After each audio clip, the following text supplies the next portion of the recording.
We processed Sorry over about that. no worries, 62 million transactions and $180 billion through our network alone.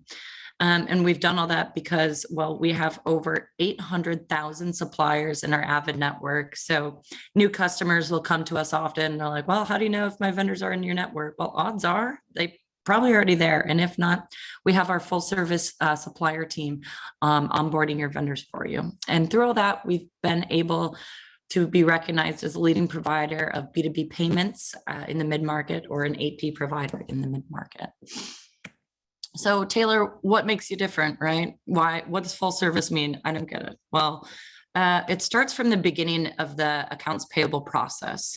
The invoice comes in, a lot of times you're receiving it by mail, email, and you take a picture and upload it via OCR, or you have to send it in a different way. And oftentimes what we hear, and what is why a lot of our customers have come to us, is because many people in AP, instead of spending the time just automatically having their invoice available to them, they're spending it checking over their technology and the OCR and making sure that it worked or it matched.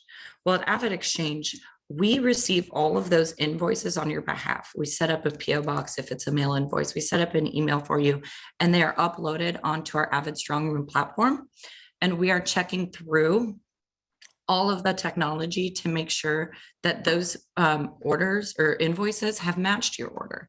So having the different 2- and 3-way matching against the PO or the packing slip readily available. So the invoice comes in, you receive an email that it happened, and the ability to get a secure link automatically to the platform. You're not double managing the process at all. It's one-click step. And then with that, you have the different levels of approval. So Jen's CFO can approve certain dollar amounts, or a certain percentage goes to this AP clerk, or this percentage goes to the controller, whatever different approval amounts. We have many different available. And then again, like I said, 2- and 3-way matched against the PO and packing slip. And then it is put into NetSuite through our bidirectional API integration from our Avid Strong Room platform. And you then are in NetSuite using our built for NetSuite pay solution, which is in NetSuite. So it has its own tab within NetSuite, and the payment approval is made within NetSuite. So it's done, you click a few buttons, and the payment is made and sent within our Avid network. So what that means, again, it's the other part of our full service promise here, is that we have a team of suppliers reaching out to all of our customers' vendors on their behalf, saying, how would you like your payment made? Avid Exchange is automatically going to send a check if they don't want to accept the 3 different ways of payment. We have the availability for them to receive a direct deposit, enhanced direct deposit, a credit card payment, as well as a check at the end of the day. And oftentimes vendors are trying to digitize their payments as well. So they see that as a benefit of modernizing all businesses on that end. And so encompassing it all in full service. And then, but how are we different from NetSuite? Oops. Oh, well, we have the embedded payment solution in NetSuite. We're one of the only AP providers out there with that pay solution there in NetSuite, so you're not having to leave. We have that full service invoice team. So having the ability where you don't have to touch those stacks of mail, or having those emails being processed and digging through different things to find those invoices, having it all available on one platform for your team. And then having, again, that supplier network, sending out those payments on your behalf, making sure that those payments are on time and made in full. And then also the onboarding of all those vendors, they're calling them on your behalf there too.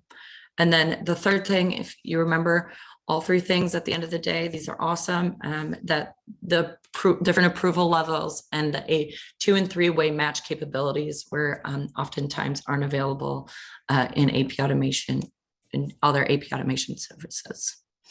So that's most of it today. And then what it looks like within NetSuite, of course. So you can see here, you have the Avid Exchange tab up in the corner. This is where all payments are made. You can do a full click one button and it can check all of them. You can uncheck a few if you want to hold off on a payment, and then all you do is press save and it goes out the door. And you can choose the different ways that they want to get paid, whether it be like I said, by check, advanced ACH, or credit card. And here's that chance for the Yeti cooler. Were there any questions in the chat? I didn't have the chance to look yet. Oops, we'll go back. Yeah, Taylor, we had one question Yeah. for you in the chat. I don't know if you see it from Josh asking how Avid Exchange specifically accommodates publicly traded customers that are in a SOX environment. Yeah, that's a great question. So Avid Exchange is also publicly exchanged. So we have to abide by SOX compliance as well. And that is, from what I know, and excuse me as if there's more needed there, but we abide by SOX compliance tools, and we have them available once all those bills are made to then grab the end of the month payments reports there. Does that answer your question, Josh? I'll try to escape and open it. Yep, he says yes. Yes, it does. Great. Thanks, Josh. And then Jennifer had a question for you too. Does this work for employee expense reports as well? We do not do T&E, but we work with many partners that do T&E there. All right, great. And if you need any suggestions, we have many different partners in the area. Yeah. All right. Does anybody else have any questions for Taylor? All right. Well, Taylor, thank you so much for the presentation. Yeah, I appreciate it. Good luck to everyone on the raffle, and thank you so much. All right. Thanks. I will stop my share. Cool. So I think at this point, it is time for Dana's presentation and the CPE checking code. So thank you. Dana is presenting now the CPE checking code. And I have to find the link for that. So let me put this in the chat. Okay, my chat went away. Can you hear me okay? Yeah, I can hear you, Dana. And I just chatted the link to the CPE check-in. So for those of y'all who are attending in hopes of getting some CPE credits, this is a 2 CPE credit meeting. The check-in code is being presented, and the link to start the CPE process is in the chat window. So we'll give you a minute for this. We will not post this check-in code later in the call, so you kind of want to grab it now. Okay, wonderful. Thanks, Mike. I do have the little chat window up. Well, first I should introduce myself, Dana Larson, with Dana Larson Consulting. I do a lot of work with clients, just optimizing their NetSuite implementations and sometimes helping with those implementations. I've been working with NetSuite since, let's see, it was 2007. So in different capacities. Anyway, I have been with the board for a long time and really enjoy this back to basics session that we do, just because we try to hit something for everybody. I hope everybody walks away with something that makes their life easier, and kind of those light bulbs of, oh, I didn't know you could do that. And if it helps make your job easier, then we've succeeded today. I do have the chat window open, and I will try to monitor that as we go. And I'm very happy to answer questions as we go. Otherwise, it's just this droning of my voice for 2 hours, and that's going to bore everybody. So, so please feel free to put those in. We're a little short-handed today. I think under firm it would be Bailey. Is that right, Mike, for the check-in? Annie's question. So yes. I'm 90% sure that should work. And I'm actually going to type out how to spell that because it's not. There we go. Okay. Yeah. So yeah. Yeah, Bailey. So Yeah, so if you have questions, like I said, we're a little shorthanded today, but we'll be monitoring the chat and I'll get through as much as I can. It's kind of a quick drive-by of NetSuite, right? We're going to do some overview, and it'll seem like we're going fast, and so just stop me. Or I do have this presentation will be posted on the website. It's a PDF right now of a PowerPoint, and so you can get to this later. And I will be kind of going back and forth between the PDF and NetSuite, mostly staying in NetSuite because I think that's more helpful just to see it. But I do want you to know that most of this is in the PDF. You can at least refer back to it later. So here's our agenda. We're going to rush through all of these things. I'll get through as much as I can. Like Mike said at the beginning, we'll have a 5-minute break about halfway through. So I'll try to do that right about 10 o'clock. And Mike, please remind me if I get going and I forget about the break. Okay. Okay, so I am going to move this over to the side. I do it in PDF because when you do the PowerPoint, you can't like flip between screens very well. So, all right, we're just going to start with general navigation. When you first log into NetSuite, you get this screen. And I don't know if you've noticed, but sometimes someone in an organization will have different menu options than others. And that's due to the center that they're using. Is it the classic center, the accounting center, marketing? And so I usually switch to the classic center so that my menu options look the same as everyone else who's in the classic. As an admin, you're always in the classic. But you will see that if you've got a salesperson, their menu options will look different. And if you don't like that, you can flip everybody to the classic if you'd like. So general navigation here, you'll see we've got our shortcuts here as well as here on the dashboard. So to make a shortcut, you just go out to something. If you want to, like, we're going to enter a purchase order. I did a right click there because I like to keep several tabs open at one time, hopefully not too many, because then I get lost on where I am. But oh wow, that is slow today. If I wanted to make this screen a shortcut, then I would just say add to shortcuts, and it would let me give that a name, whatever I want it to be. I say save, and now if I go back to my home screen, it's on my shortcuts. I'm going to flip through some of these. This is your recent records.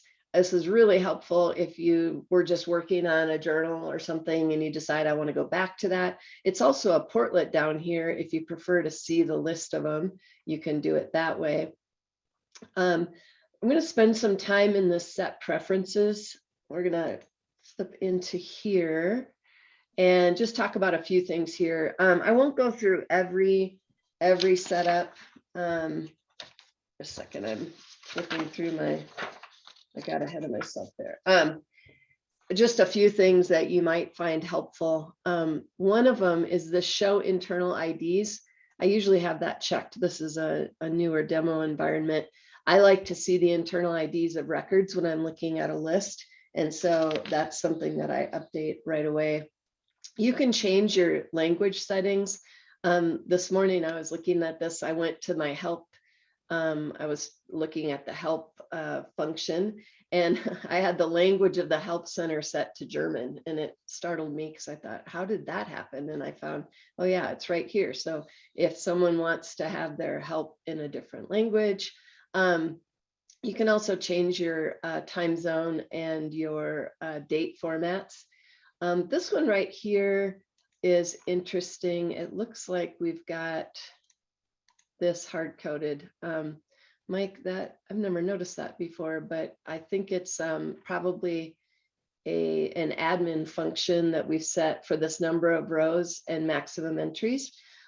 Usually I can change those. I just noticed that I can't, but I want to talk about what they are because they're important when you're looking at the number of rows in list segments. Let's say I went to a customer list And this would tell me how many would be on the page before it goes to a new page. And it's usually set pretty low when you first get it. So you can change that up so that you can have a much longer scroll when you're looking at your pages. So I usually bump that number up, and then I bump this number down. It's the maximum number of entries in a dropdown. So when you're looking at, say, your list of accounts, you're on a journal, you're picking an account, and you see that drop down arrow. If you have this set to 2, for example, you would never see the drop down. It would always go to that list where you click on the list and then you can do a search. And so if you're finding that you're having trouble with, I really want this to go to the list earlier or later, I prefer the drop down to be longer, then you can just change this number. And when we're looking at it later, I'll try to point out when we get to that. So those are kind of the most important ones I've seen on this page. The appearance is your color theme and fonts, if you want to make it a bigger font. I really like changing the color theme if I have different roles. So if I'm in the sandbox, for example, on a client account, and then I have their production, I'll make the sandbox a different color.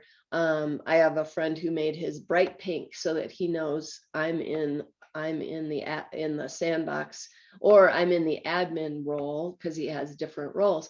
And so it's a visual reminder, and you can do, I'll just change it right now to I'm going to do a green. I'd like that moss green one. Okay. And then I'll say save, and you'll see how it changes the view. And it's got some college team colors too, if you're a big fan somewhere. All right, and this is just printing. They need to add a dark mode. I think there is one now. I think Corey's going to show us that later. So hang on, and at the end in the tips and tricks, if I remember right, Mike, didn't that thing have a dark mode? Yeah, I think it Yeah. may have. Yeah. So you'll see that. Let's see. So this is how you prefer your transaction email attachment. You can set up your own preferences. And again, when you're setting these preferences right here, they're for this specific role that you're in. Okay. If you have multiple roles, you would have to set these preferences for each role. In this analytics one, there's a very important one right here. And if you take anything away from this, this part, it's this. Reporting by period, yes or no. Oftentimes you'll have one person running their reports, and they'll have it set for report by period never, which means that all of your reports are going to be by date, not by period. So if you're looking at a report and it's asking for a date range, it's going to ask you January 1st through January 31st. Where if you have this set to financials only, if I go in and run an income statement, I would select the January period. Now, remember, in some accounts, people allow a mismatch between the date and the period. They might put January 31st in, but they might put a February period. If you do that, two people can get different results on their reports, and they think NetSuite's broken. So the first thing you should look at if you're getting different results is come out here and see that you both have this report by period set. You can flip it back and forth.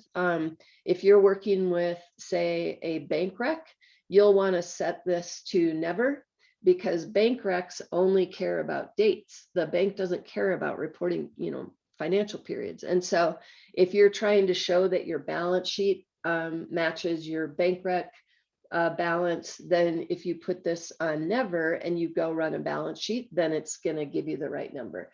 Again, yeah, Adam, that's what the Suite Advanced is, what Corey is going to show later. And so you will see that dark mode. So anyway, this is just an important toggle where you can go back and forth between dates and periods.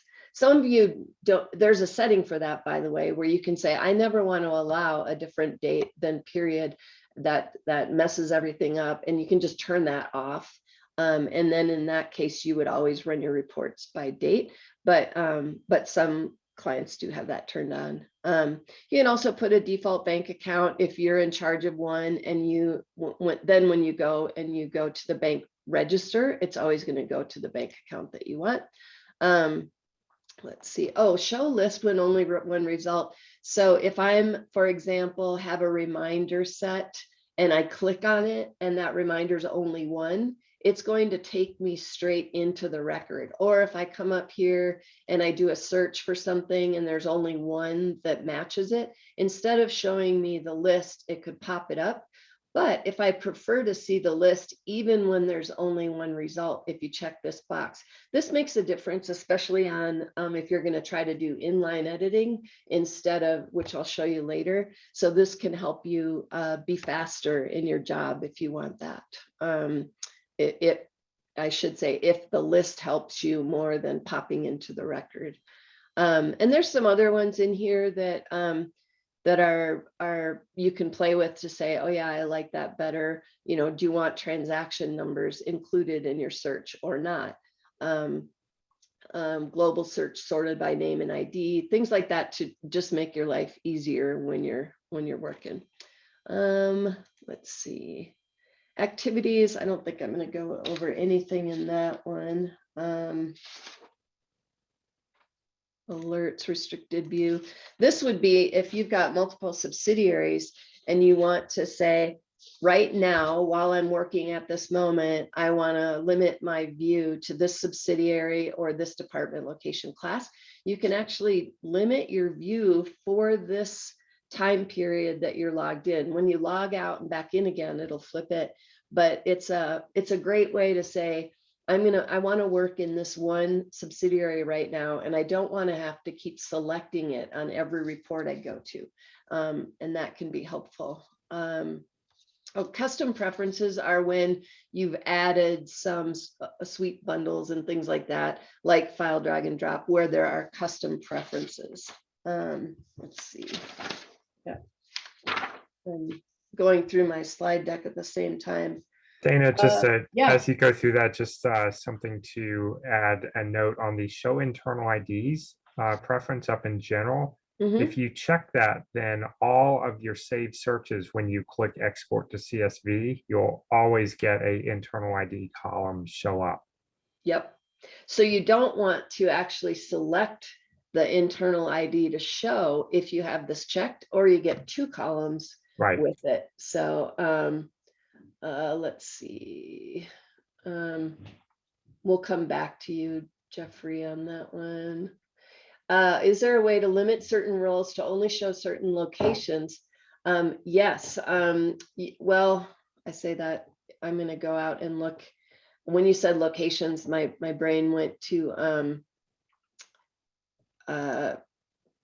subsidiaries. So if I go to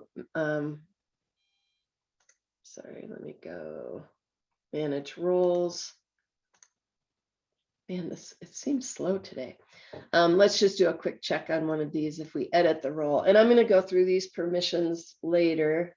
I could talk about them now, actually, while we're here. So you have some restrictions here that you can set up. I was just looking to see. I know you can do it by subsidiary. You can say all subsidiaries active, or the user subsidiary only. Oh, all right. Someone's saying that the more we have on, the slower it's going. So if or I could do selected. And so if you want a role to have only specific subsidiaries, but now I'm looking to see, you were talking about locations, I believe. So let's look down here. I don't see locations. So, oh, there it is. So it looks like here is where you could restrict it. So you can say, if you've assigned a location to them in their employee record, you can say they have no restrictions, but it'll always default to theirs. Or you can say only their own and anybody who reports to them, and unassigned. So that would mean, trying to think in this case, the unassigned, if a transaction doesn't have a location on it, then they would see it. or you can just say only their own and the locations of the employees that report to them. It's location. These choices are what you're going to see for any segmentation that you select here. So, so you can limit what they see. And then let's say we do that. You can say allow viewing, and do you want to apply that to items? So items, that's more about inventory. And I'll admit, I haven't played with this part very much on the restrictions. And so it would be a great one to test though, to see if people, what they can see once you restrict their role. And remember, these are hard to test because this goes back to the employee record. So even as an admin, if I assign myself a bunch of different roles because I wanted to test the roles, I wouldn't be able to effectively test them because it's always coming back to my employee record to say what subsidiary do I belong to, what location, who reports to me. So if you're an administrator and you want to really test this, you have to set up some fake users so that you can go in, log in as them to actually see what they would see. While we're here, just so everyone understands how the roles work, you can assign roles.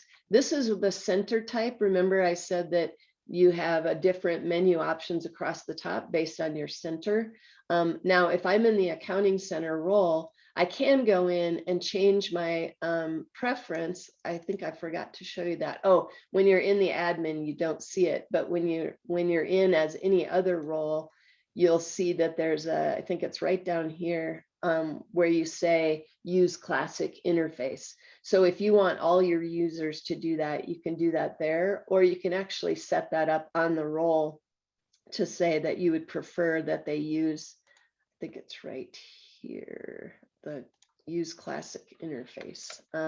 There's a lot of things you can do on the role right here. If you just said, I want all of my roles to use the classic interface so that nobody sees a different menu option. When you customize your roles, you can come in and say use classic interface. There's permissions for every role, and these are your levels: the transactions, reports, lists, setup, and custom record. And so for every role, you can get as granular as every transaction to say, can they view it, create, edit, or full? And these are cumulative. So if you're full, you can do all. And basically full means that they can also delete. But you can either just view it, you can create, you can view, create, and edit, or view, create, edit, and delete. And so and the same thing works with, let's see. Okay, thank you, Liliana, that setting the roles to use the classic affects access to custom tabs and dashboards. Yeah, you would have to make those custom tabs and dashboards available to that classic center. And that brings up that session that Mike talked about, the customization session that we're going to do in a couple months. That one is a great one for learning how to customize those pages and roles. So while we're here, the one trick, let me see, I'm out of order on my slide deck, so I'm not going to try to pull that up. But there is a trick where if you're having trouble, you're a user, you get to a place and you have a permission issue and you get an error message. That error message usually will say you don't have access to accounts payable. It'll actually tell you reports accounts payable, and you're able to send that permission issue to your admin, and then they can update your role if that's permitted. But sometimes you don't get the error message, you just don't even get an option and you can't get there. So the trick is have an admin take this URL, copy it, and send it to you. Or someone who can get into the place where you want to go, and then you paste the URL in and hit enter, and it's going to pop up with the permission violation, and it makes it so much easier for someone to know which permission is giving you the problem.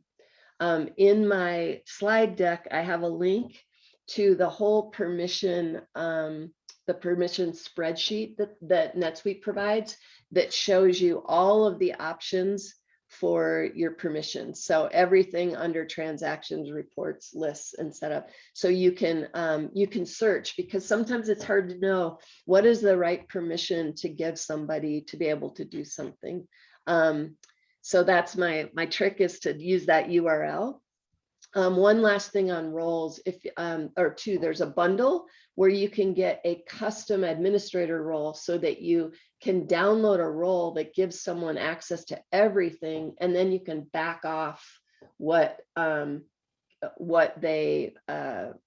shouldn't be able to do. But instead of trying to build a role from the bottom up, you can get a custom admin role that you can edit. You can also do reporting on the roles. If you go here, users and roles, show role differences. And so if you need to show, especially if you're SOX, if you need to be SOX compliant, you need to show exactly how the controls are set up. If you do a base role of administrator, and then you highlight all the roles that people have in your company, and you say, uncheck this, you're going to get a nice picture. I'll just show you. You get a nice picture of all of the permissions, and then who has what they can do. And so this is really helpful for a user audit to say who can do what. And we try to look at these quarterly to make sure that there's nothing where someone has access to something they shouldn't have access to. Any questions on roles before I move on? Sorry, that was a little out of order, but want to make sure that we're addressing questions as they come. Okay, I'm going to go back to the dashboard because I skipped over a few things here when we jumped right in. The dashboard sometimes gets left behind when you're doing your implementation. Where did you access the role difference comparison? Someone's asking. It's under setup, users, roles, show role differences. The dashboard can be an afterthought during implementation, because you're trying to make sure everyone can do their job, but you don't think about the day-to-day, what would make your life easier. And the dashboard is a really good place to start for that, because there's a lot of tools on here that are helpful. First of all, you can personalize it right here. You can add custom portlets. You can add a feed. So there's lots of options here for what you can add. You can do lists, tasks, trend graphs. If you're someone who's using the activities in NetSuite, you can put your phone calls in here. So this is really meant to be, okay, what's going to help my day? And the one that I like the most by far is the reminders. I think you could set up your NetSuite okay, Holly is asking, where do you change views such as classic? It's under the set preferences in the appearance tab. So right here. And it's down in the bottom under the centers and dashboards. You don't see it on mine because I'm in admin and I can't change it, but in anybody else's role that aren't there admin, they could change it there. So I believe you could do your whole job using reminders, or I would like to think you can. And when you set them up, you basically run a save search, and there's a whole bunch in here that NetSuite did for you, like allocation schedule due. These are all standard ones. But if you have a custom one where you say, I want to know when this exists. I want to know if I have any customers, or let's say vendors out there without a W-9. I want to have them show up here because that's my to-do list. I need to talk to them, get their W-9. And so these become items that you have to deal with. So keep in mind, whatever you put on this list, you want them to be things that you can act on and they go away. So for example, 38 bills overdue, if I click on this, you'll see that it's going to show me all 38. And then the minute I pay them and they go to paid status, then they're going to drop off the list. So I want this reminder to be something that I can act on. Now you can change your rules for highlighting is it red, yellow, or green based on, actually, I think you can make it all different colors. And you can do multiple rules. So you can say under a certain amount, I want it red, over, I want it green. You can also display it as a headline or not. If you say headline, it's going to be up here, and not, it's going to be down here. But I love these for also moving transactions through. If you're not going to use an approval process using a workflow, you can add custom checkboxes to say, yep, I've looked at this, and then now someone else needs to do something and it pops up onto theirs, and then they do something and it moves to someone else's dashboard. You can create a lot of workflows just with reminders and custom fields. And so it's all driven by saved searches. You can come up here to set it up and you just say which ones you want. Okay, so credit cards to approve. And now I'm going to drag it and make it a headline. And I usually check this box to show reminders with 0 results. I don't know about you, but it helps me know, oh, okay, these are actually taken care of and they're all 0. And that makes me feel good to know that there's some things that I've accomplished. It's like checking things off in a to-do list, right? And I like to do that. I like to show progress. And so I can save that. Now, one note, if I went out and I paid a bunch of bills and then I came back to my dashboard, I would need to refresh it manually in order to have that number changed, because this is on a schedule in the background that it'll refresh.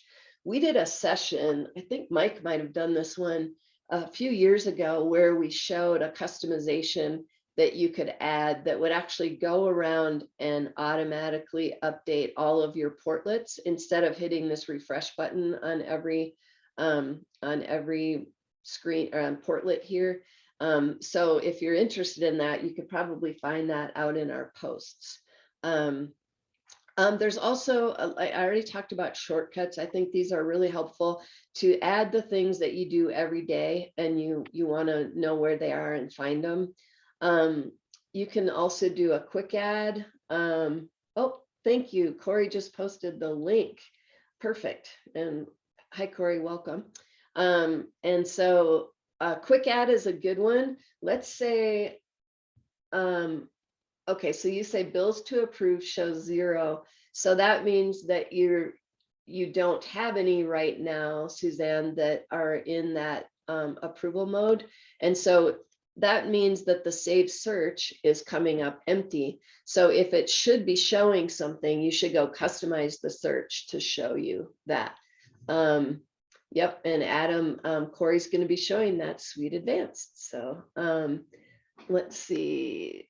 Oh, you have 2 reminders that show 0, even though I have items to review. And so what that is, Sarah, is, again, it's the save search that's behind there. It must be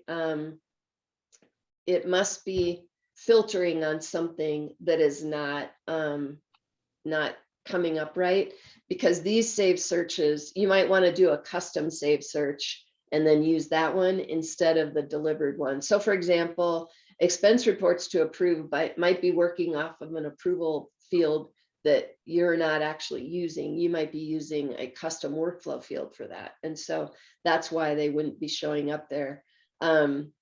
It's all based on what the save search is behind here. So if I go here and it's got 0, it's probably going to come up.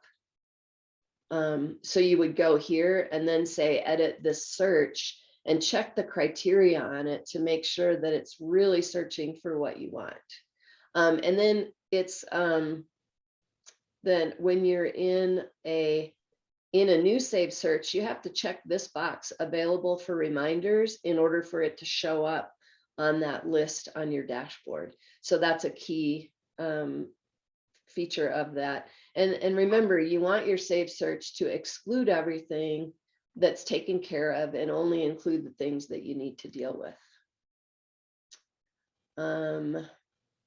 Oh, quick add. If you're someone who's adding a record over and over again and you want a quick place to do that, you can add this quick add portlet. And if you're looking at a customer record, when you customize the form there's a checkbox to say include in quick add. So if I look at the form for customers, and I'm going to look at the default one, the preferred customer form. If I look at this form, and these forms are the way that you're interacting with the database, like what fields are you seeing on either a transaction or an entity record. And so I just wanted to show you, it's helpful if you do have to enter things, and transactions work this way too. You can have a quick add, so or a quick add to a task or something like that. If you look at your field list right here, this quick add column, whatever you check here is, so there's 6 checkboxes here, right, that are checked. If I had checked another one, it would have included it in that quick add dashboard portlet. So it might be helpful for you, might not be. And then we have KPIs and trend graphs. And so if you see, and we're not going to get into how to build these today because it's worth its own session. But if you see that little green arrow thing, now you can see the trend graphs. You can see the dollars as you move on it. You can change what it looks like by doing it, checking on these. You can also change if you wanted it to be quarterly or yearly and in here. So these can be very powerful analytics tools just straight out of NetSuite. And then your bank reconciliation summary. This was added with the new bank rec feature. Tara's asking about reaching out. You could put that on the LinkedIn forum, Tara, and I know that there's lots of consultants who are part of this group that would then reach out to you if that works. That's right. And I'm sorry, I keep looking at the chat, but I do want this to be interactive. So the bank rec summary will tell you if you've got your bank feeds set up daily, you know that you've got 3 items to match because it pulled it in. And let's see. I'll come back to that, Suzanne, or maybe. Yeah, I think Suzanne, maybe bring it up in the help session at the end. Yeah, I want to. Okay, so dashboard. What else on that? Anybody? You can change your layout. I guess I didn't talk about that. If you want more portlets, you can change it to like a 3 view and add some new ones over here. One I was going to show you down here. It's always on the bottom, and so people sometimes don't know it's here, but this is where you can update your security questions if you've forgotten what you answered, or if you need to change your password or change your email. Set preferences here is the same as going to set preferences here. So there's some important settings down there that often get lost. Yes, can you have multiple quick adds? I think you can. It would be, I might be wrong though. I saw a quick add in the lower left-hand corner, but it was grayed out. Yeah, it's already being used. So maybe you can only have one, but keep in mind that brings me to, you could have a different dashboard on every one of these tabs. And so, for example, your activities has its own dashboard and it could have its own quick add. Do you see how it has a quick add for new events? Payments, you could also have a quick add here if you wanted to. I've rarely set up the dashboards in these other tabs, but they are available, and each one of them can be a complete series of the same thing we saw on the home dashboard. Let's see. Publishing a dashboard, I forgot to talk about. Let me see if on publishing, if you can do it without the shortcuts. If I go in and say publish my dashboard, and this is a setting, a permission that you either can or can't do based on your permission. So if I were to name my published dashboard, if right here, you have a choice to lock the shortcuts. If you do not want users to be able to remove links from the list, if this is checked, users can still add and reorder, but they can't remove them. Well, this doesn't say that you're not sharing them. So this would share it's just locking them or not. And so your shortcuts would be shared if you share it. You can do the same thing with locking the new bar.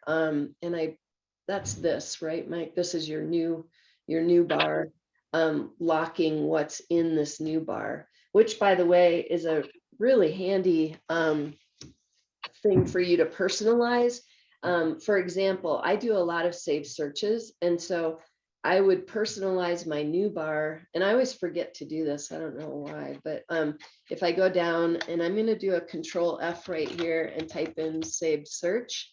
So this Control F is a browser feature, but I use it a lot in NetSuite to jump around and to find things I want. And so I wanted to add saved search to my new bar. So when I save it, now when I come up here, I have saved search, and I could actually move that to the top of the list if I want. Now, so you saw me add it. If I didn't do that, I would have to go to reports, save search, all save search, new. Do you see how it's so much faster if I just add that to my new bar? And like I said, I forget, but it's a great feature. So you can lock the new bar. If you wanted to publish a dashboard, you could add things to the new bar, lock it. You could add shortcuts, lock them. And then you would publish your dashboard to roles. They have to be in the same center as the one you're publishing from. So I'm in the Classic Center. So this is showing me all the roles that are in the Classic Center. And then you tell it which tabs, and it might just be the Home tab, or you might actually publish the dashboards for all of those tabs. And you can then, I think it's got the language translation there. So once you save this and publish it, then if you already have a user with the role that you publish to, it doesn't, if I remember right, it does not override what they have, but it would, any new users that you add that role to would then now have that dashboard. I've done it before where I've taken roles away from people temporarily, published the dashboard, then added those users back to that role so that they get the, let's say we didn't publish a dashboard for the first 6 months of their implementation, and then we came back and did it. So that's one way to get around that for publishing dashboards. Okay. Let's go back. I'm like, I went all over the board, didn't I? I don't even know where I am anymore on my agenda. Let me look. Let's go to global search. This search bar is super handy. We already talked about Control F being a great feature for finding things. Published dashboards can be used by anybody who has the permission. So not just administrators. You could have you could make any role able to publish a dashboard. You want to do that judiciously, right? You don't want to give everybody the access, because then they'll be publishing on top of everybody. And so sometimes I'll take a role that doesn't publish a dashboard, make a copy of it, add that feature so that I can go into that role, publish the dashboard to the other people, and then I might even make that role inactive, or make it able to publish just for one day, and then I publish the dashboard and then take away the access so that all the users can't publish. Okay, so Alt-G will get you to that bar if you're not there already. Let me see, did I do that right? Alt-G, yeah. So when you're on the screen somewhere else and you want to get up there, I know some people like to use the keyboard and not put their hand on the mouse. So if you're a keyboard person and want to stay on the keyboard, you can do that. And so Alt-G will get you there. And then in my slide deck, I have lots of like I talk about prefixes and things like that, but You can do a prefix like that, and it'll limit your list then to whatever that is. So in this case, that's the prefix for customers. And so then I might say AB, I don't know. I don't even know what customers I have here. Okay, there's a customer, ABC company. And so you can see that it limited my list to just that one, where if I did ABC, I might get more options, right? And oh, I have to weed through all of those. So you can do vendor, you can also use the caret if you prefer. I don't ever use the caret. Where is it? On the 6, if you don't want to use the colon. There's also some great wildcards. And so the percent will replace a group of characters and the underscore will do one character. So if I do, for example, percent max, let's see what comes up. Nothing. ABC. I should have tested my my names, right, to know. But the percent is the one it'll replace. And even if there's nothing in the front, it'll ignore it then, and it'll find whatever you type in. And so, but if you do an underscore, you don't know how something is spelled. You can do an underscore, and that's a wildcard for one character.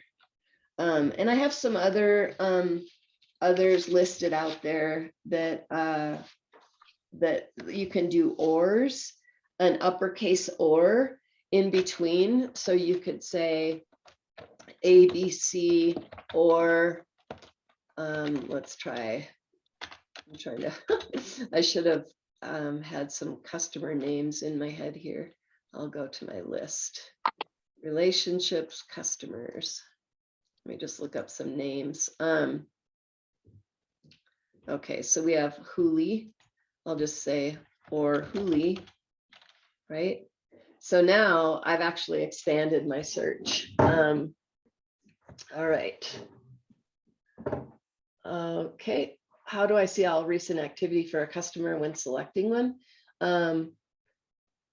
You would need you do need a transaction history role, but I'll show you. We'll just go into one right now so I can answer your question. When you're in a customer, there's a couple things. See this dashboard right here? I should have clicked on that instead of the customer. I do want to show you the customer dashboard. So that's the same as coming in here and clicking on this little dashboard screen. But it's right down here under their transactions in the sales tab is where you can see all of their history. And this is, it is dependent on, yeah, my PDF is available after. I'll send that, it'll be posted.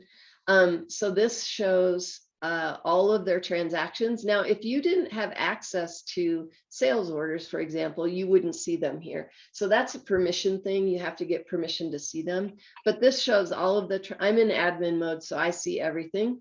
But you can filter it and you can say, okay, I only want to see, let's say, invoices. And so you could go down here and select just invoices. And then now it's going to be, so I could see all the old invoices for this. And that's there it goes. I didn't have to refresh or anything because it's in the top. So that's how you get to that. And again, it's a permission issue. But while we're here, because I think this dashboard is kind of cool. If I were working with customers on a daily basis, I would want to see their dashboard.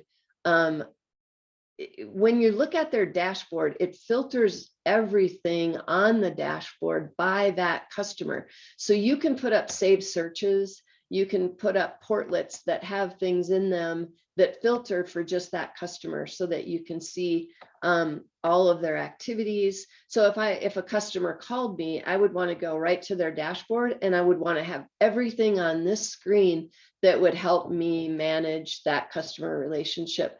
You can, this right here is driven by the form to say, what information do you want to show up here on the dashboard? You can also make this your landing page as part of your preferences to say, I want, when I go look at a customer, I want this dashboard to come up instead of their standard form. See how it says switch to form view? That'll take you back to the form for the customer where you can edit. But I really like the dashboard, and I think it can be really useful. Let's see. Oh, if there's also a setting for the global search where you can tell, first there's a preference to say, I want to include inactive records in my global search. So if you do that, then this next thing won't matter. But if you say, nope, I typically don't want to see in my global search, I don't want to see inactive records. And that's the default when you get NetSuite.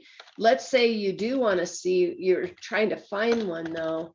If you just do a plus sign after your search, then you're going to get an inactive record too. So adding a plus after your search will also include inactive records. Okay. Again, my PowerPoint has more on global search, and so we won't go into it too much. Let's see, when you hover, there's a dash in addition to the edit. We don't have that currently. Where do we add that feature? So Jennifer, I don't know if you have to turn the dashboard feature on. If anyone knows that, I've always seen it. So yeah, I've always seen it too. But it's just for customers. Yeah, I've always seen it too. It's just for customers. Yeah, it's probably just for for leads. Customers. When you hovered, there's a dash option in addition to the edit. There's also, I think, a vendor dashboard, but we might have to take that one as a takeaway, Jennifer. And maybe Mike, you can poke around and we can come back with that answer. Let's save Michelle. Let's save your question for the at the end when we do our forum. So let's keep that. Let's put a pin in that one for the forum. Okay. Help. How to get help in NetSuite, and then we'll have a short break, maybe after this, after the helps. So there are a lot of ways. You can click on this.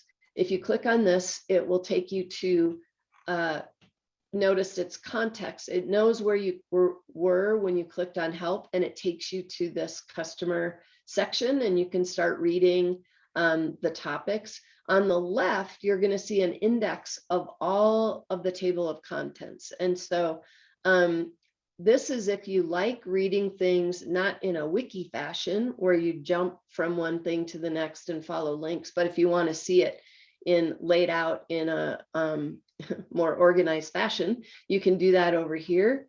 You could also, when you are in this customer record, to get to the same, if you type in help customer, it's going to take you to the same. What did I do wrong? Just a minute. I think it's because I put a space in there. Yep. So this is going to take you to another view of the Help Center.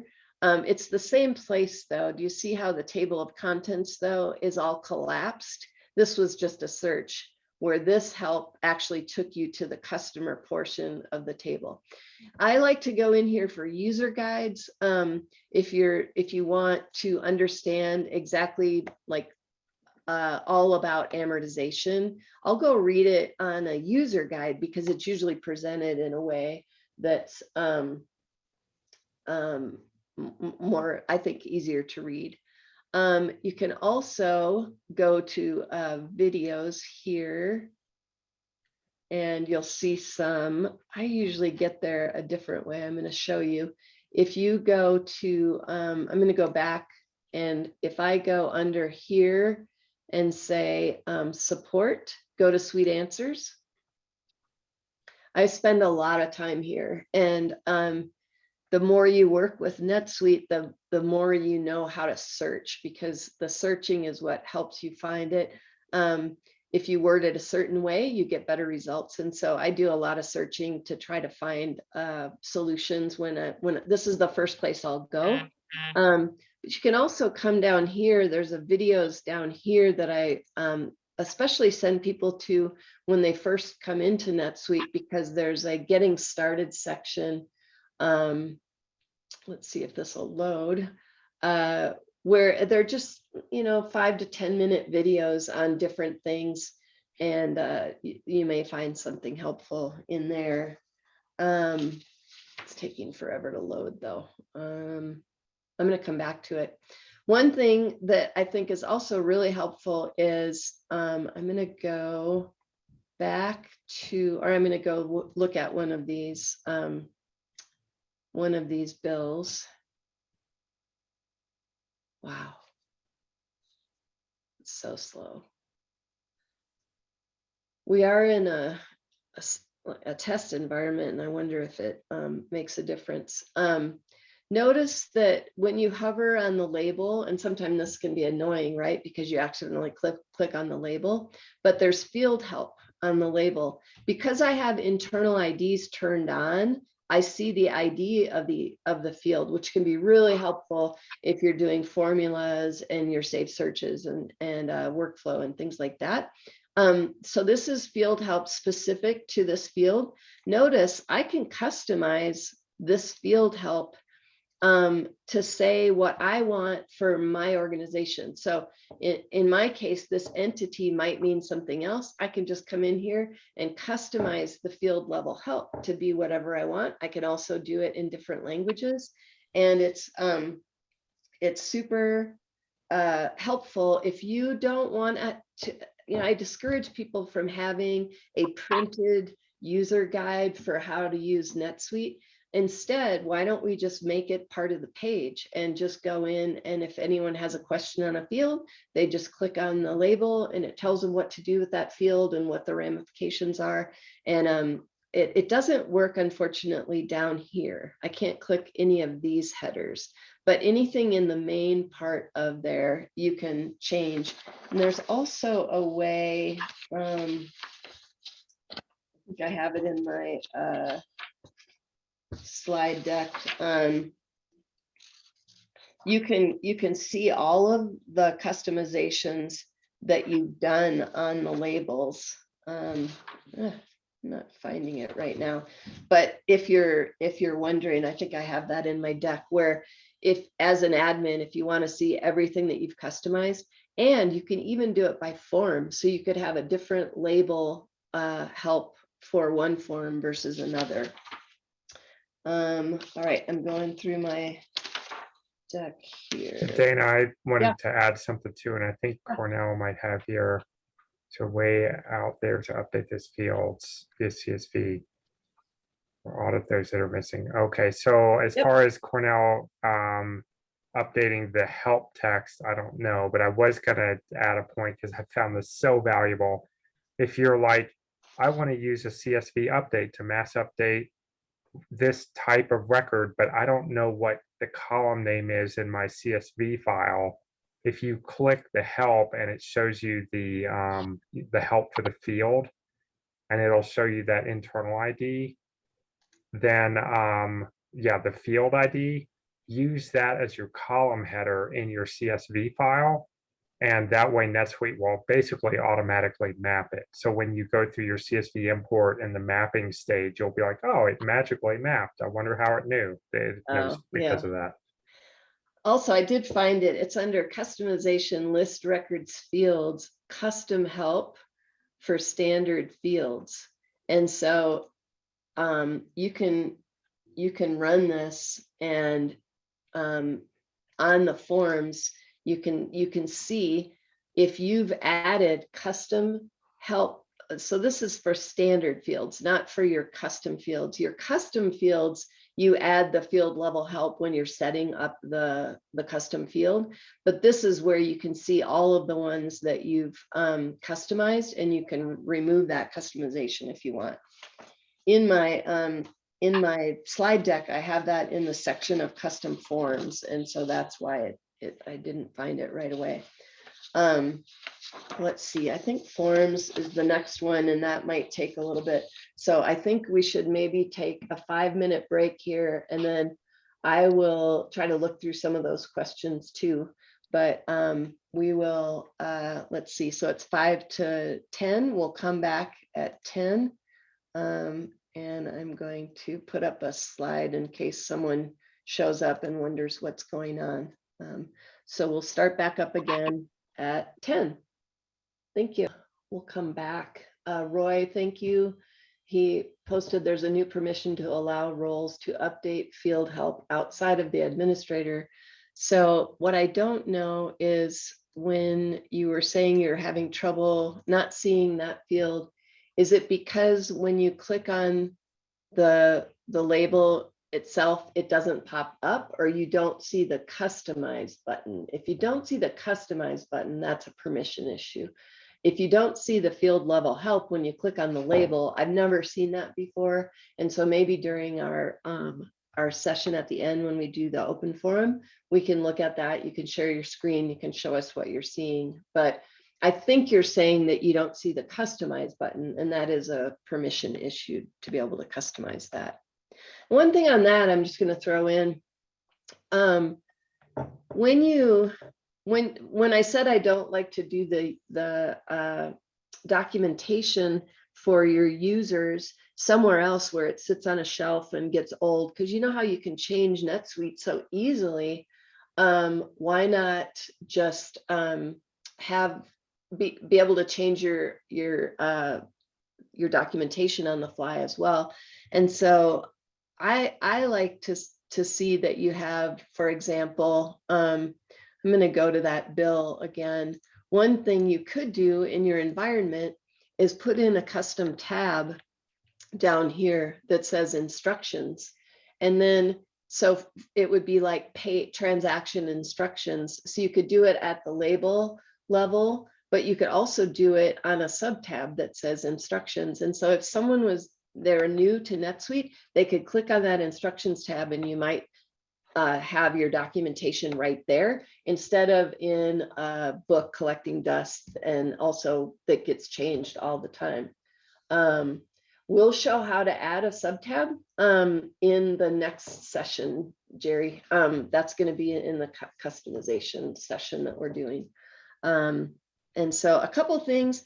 One thing I didn't mention when I was talking about roles that's really important is when you first start using NetSuite, be sure you use the custom role. So when you go in and you say set up user roles, manage roles, when you do this, you'll see that NetSuite provides some. And so if you just gave someone the accountant role instead of a customized accountant role, like this one, if you gave them this role and then later decided you wanted to customize it, then you would customize it, create a new role, make your changes. Well, now you have to go assign that new role back to the other people, because you can't customize.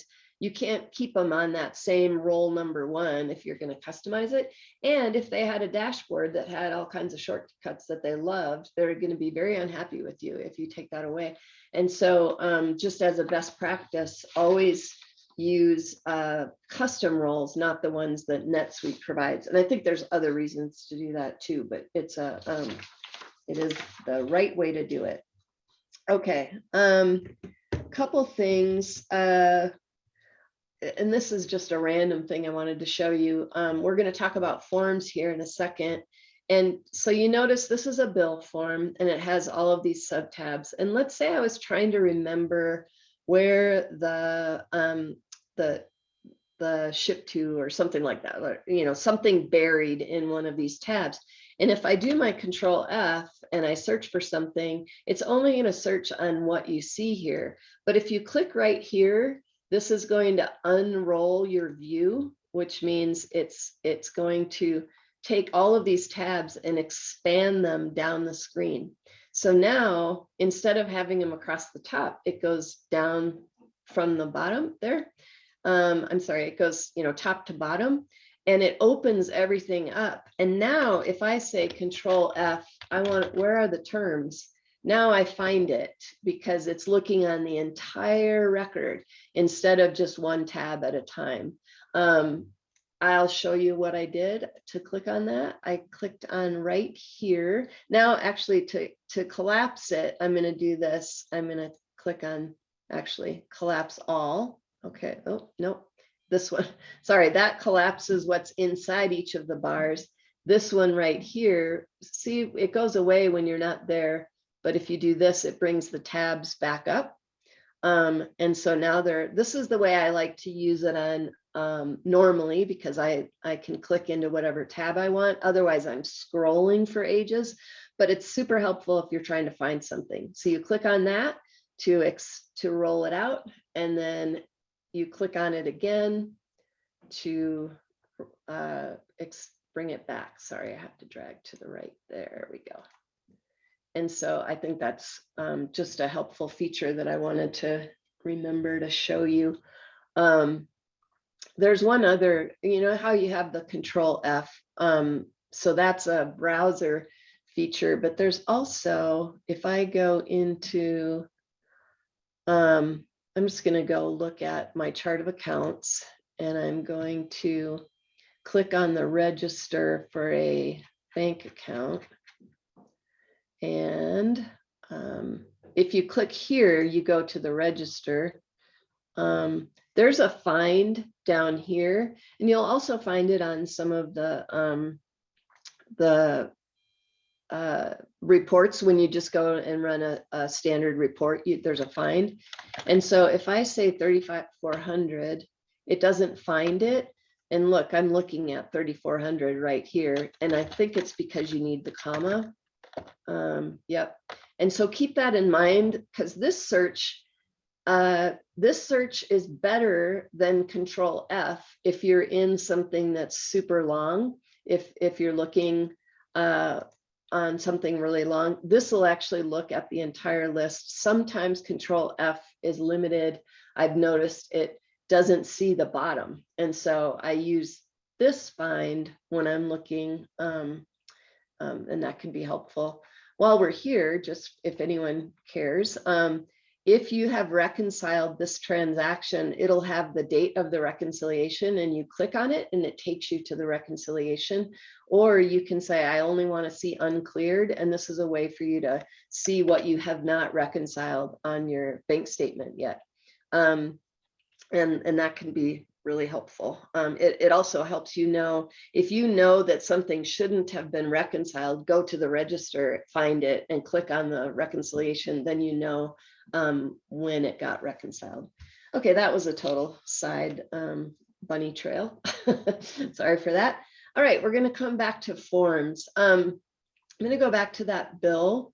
If I'm looking at a bill, and I have a certain role, I can have a form that's assigned to my role.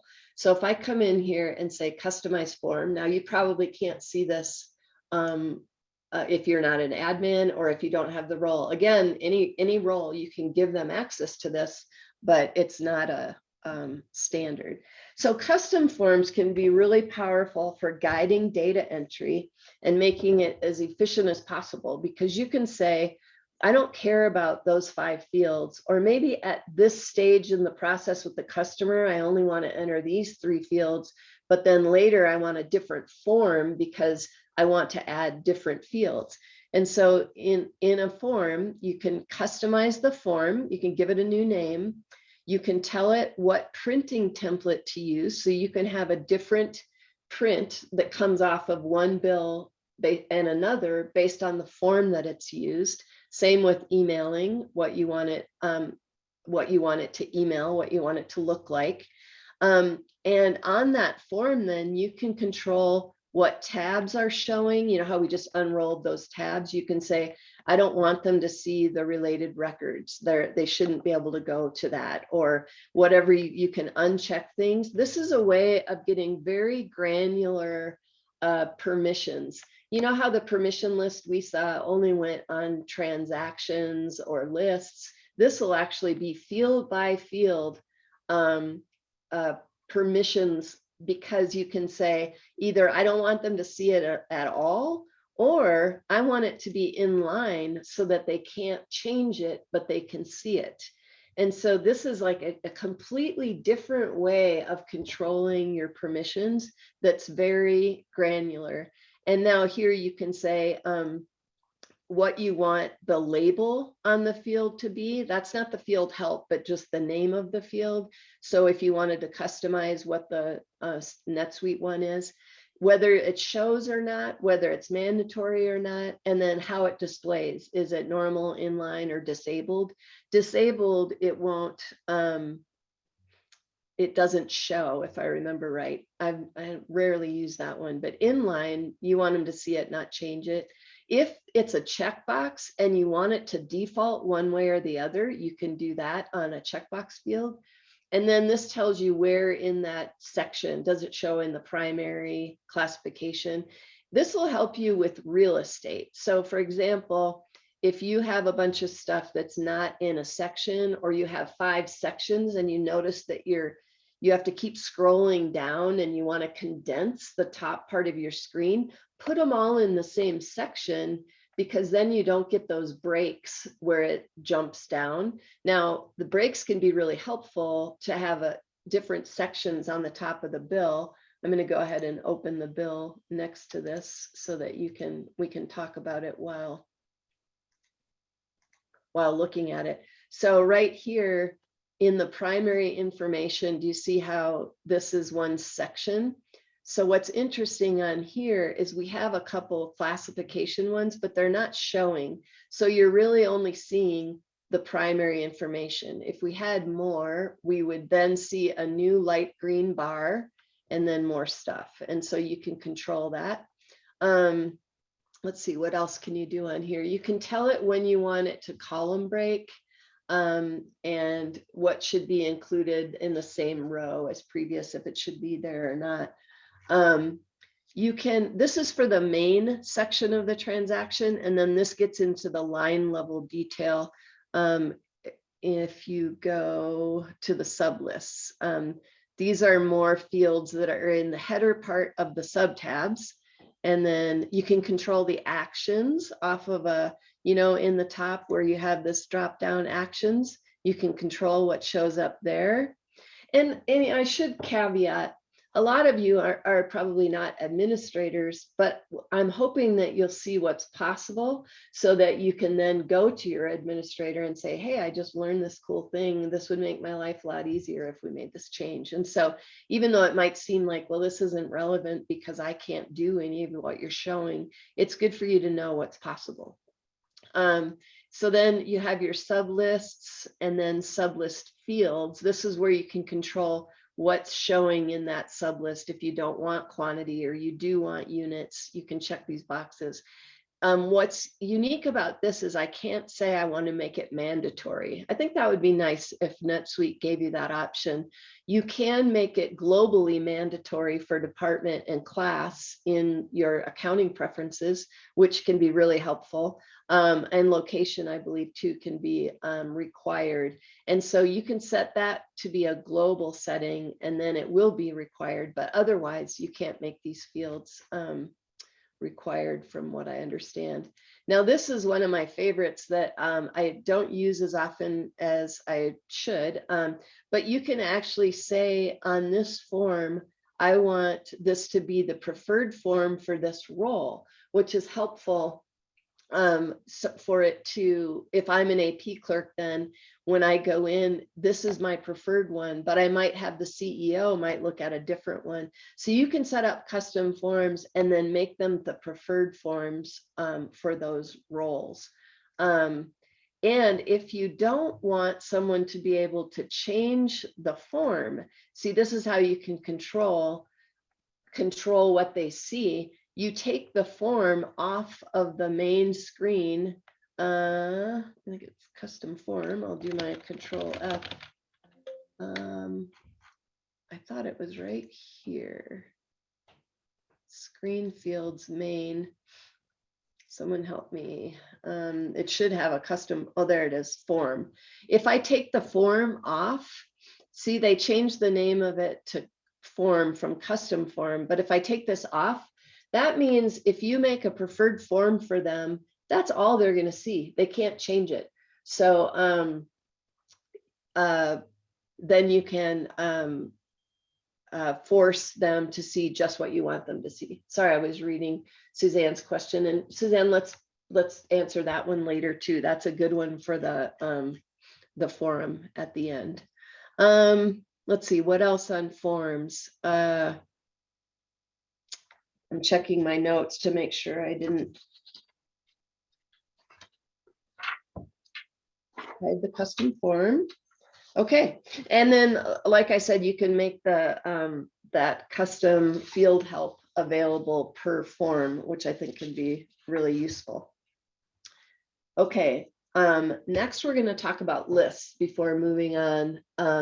Anybody, or first I should say, any questions on forms before we move on? Anybody have issues with those or? Okay. I think lists are another really powerful tool in NetSuite. We're going to go look at the customer list. Now you can have lists of transactions or you can have lists of entities. In NetSuite, the database is structured that way where there's entity records like customer, vendor, employee, and then there's transaction records. And so anywhere in NetSuite with either sublists or lists themselves, you can come in and you can change how you see the list. All right. And so let's say that you really wanted to know what state this customer was in. And so every day you came in and you clicked on it, or look, you can go right to their dashboard from here. You clicked on it and then you looked, well, here you can hover, which is nice, right? You see the, this is, I think the quick add information will show up here. So you can hover and get that. But if you wanted it in a column, you can just customize your view. And when you, this is a powerful way. I'm not going to try for that one, that question. We'll get back to it. So this is a powerful way for you to help yourself do your job faster. So you can both change the results, right? You can add all of these fields to the results. So I'm going to add the state. I'm going to jump to it, state. Okay. I'm going to add that. I'm going to move it. When you're moving, sometimes it's frustrating, but you have to get it to be highlighted kind of yellow. And then you grab that little domino and move it up here. So I'm just going to put it toward the top. And so you can add fields, but then what I really like to do is add filters, because then I can filter that list however I want.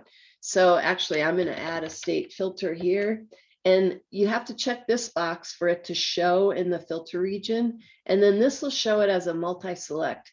I don't like doing that because it takes up so much room on the top of my report. But if you need it that way, of course, do it.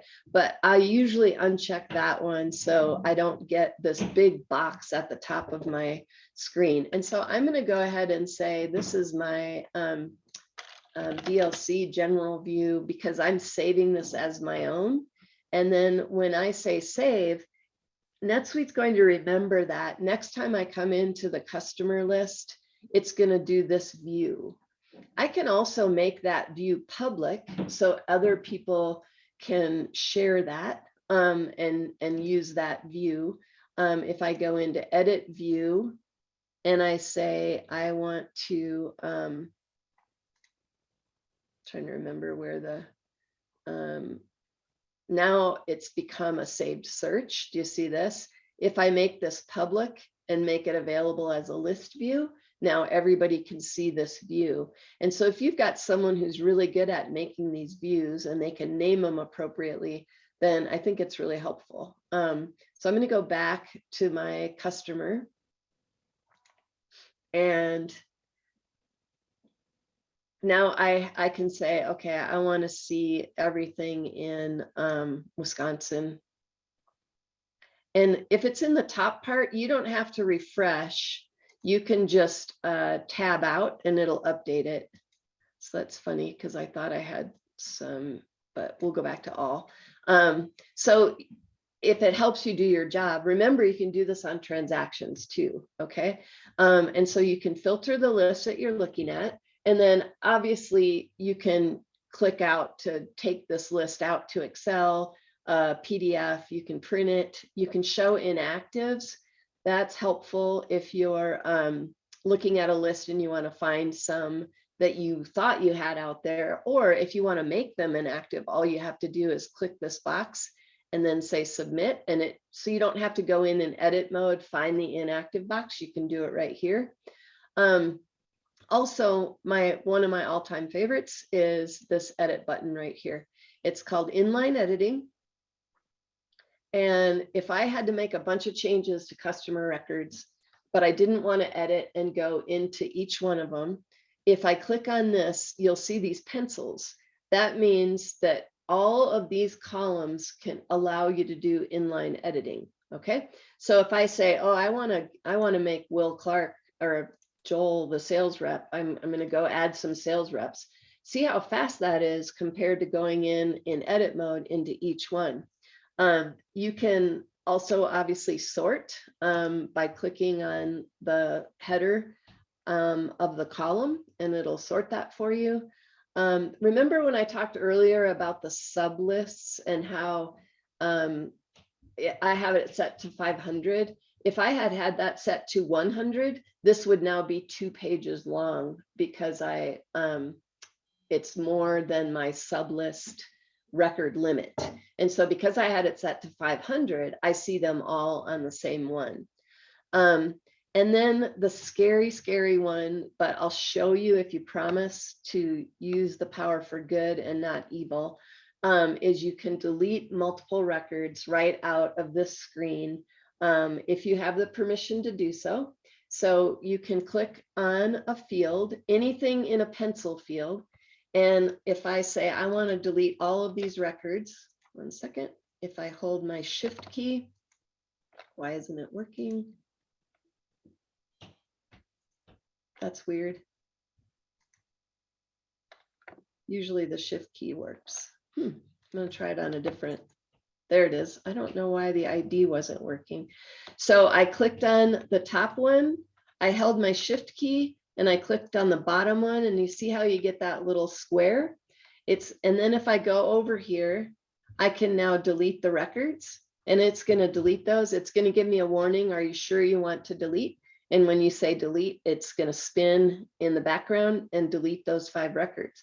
I've used this more often in transactions. Let's say I do a CSV load and we figure out, oops, we didn't want that. It's 500 records. So I change my list view so that I can get all 500 on one. You do have a limit to how much you can do. And then I click on the top one, I scroll down to the bottom one, and then I click on the delete record and they'll delete. Now be careful if you think it didn't delete and you try to go do another page, it takes a while. It spins through and does that delete in the background, and it doesn't spin up here. Like you can't see that it's thinking when you look at your tab, but there is a little note down in the bottom that says something like waiting. Roy just said you can also use that contiguous select to update. Yes.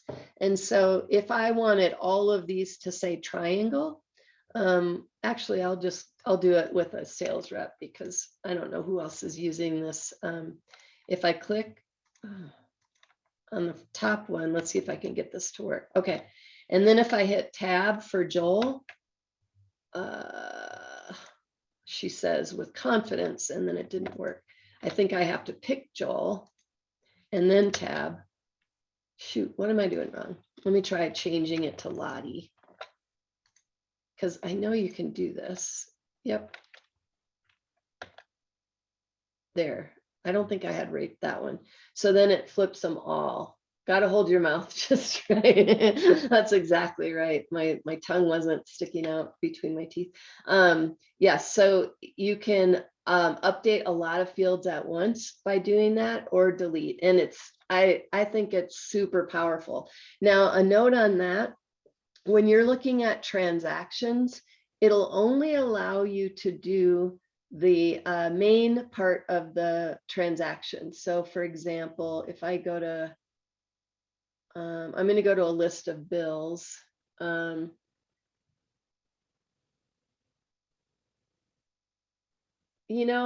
your question, Justin, set up accounting list when you go to make it, you can only delete it if it doesn't have any activity, or if it's not one of NetSuite's standard ones.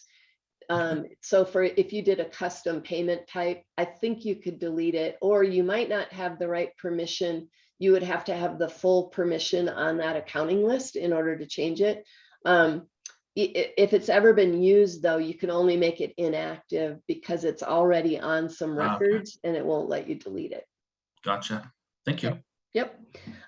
Okay, so you can see here that I'm looking at bills, and this is I'm in the header part of the record because I'm in my standard bill view. And so I'm not seeing the detailed rows.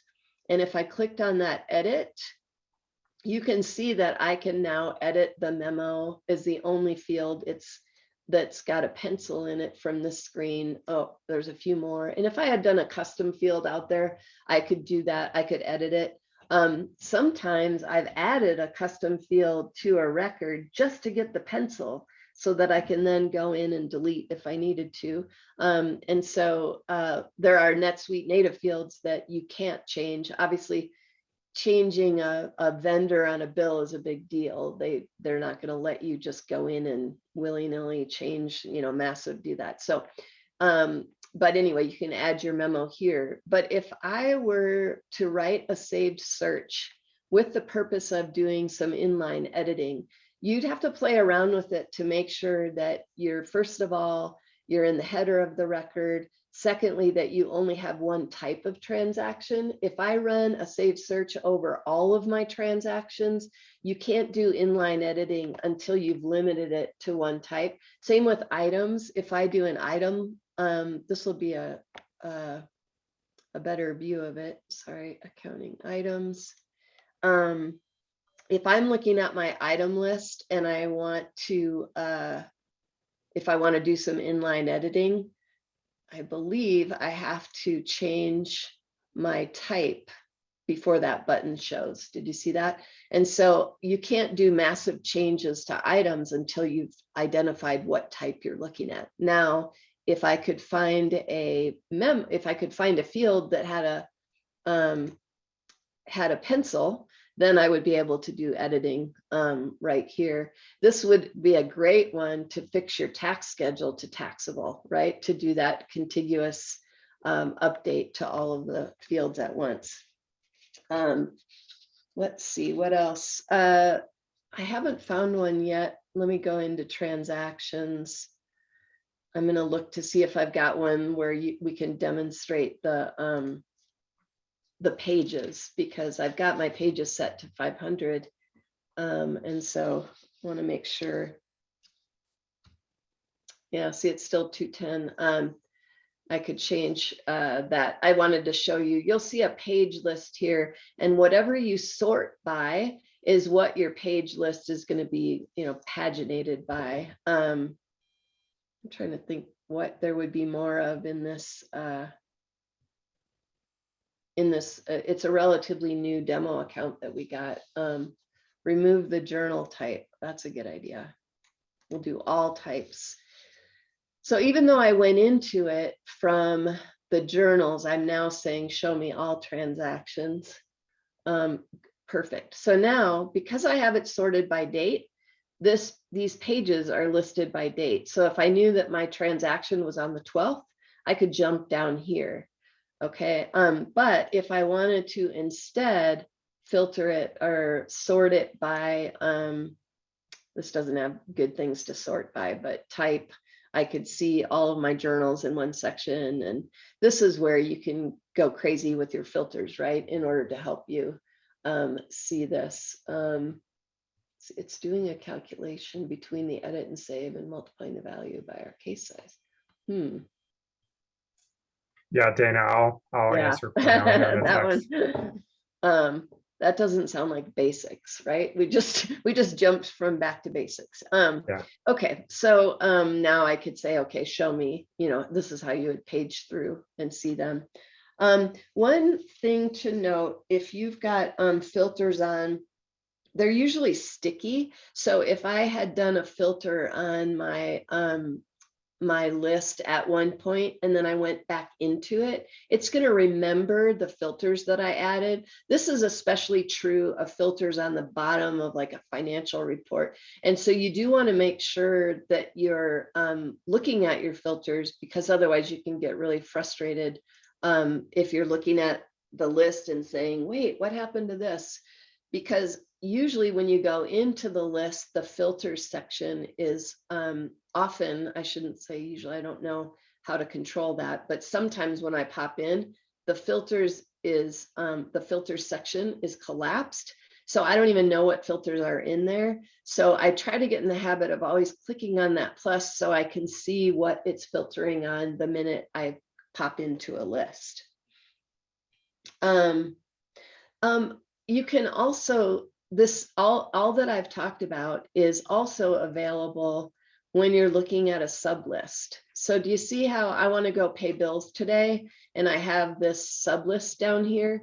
There's a filter right here that's related to this sub list. And you can edit, you can customize this sub list. And this is one that I've worked with a lot for folks where they want to pay bills, but they only want to do a certain type of bill, or they only want to do, I'm going to go to type. All right, lots of types. There we go. So I'm going to say, I want to see the type as a filter because I don't want, I'm going to do all my expense reports in one run when I pay bills. And then I'm going to do my bills in another, because I might do ACH for one set and I might print, or I might have a custom field on my bill that says this is going to be printed, so that I can then filter on that.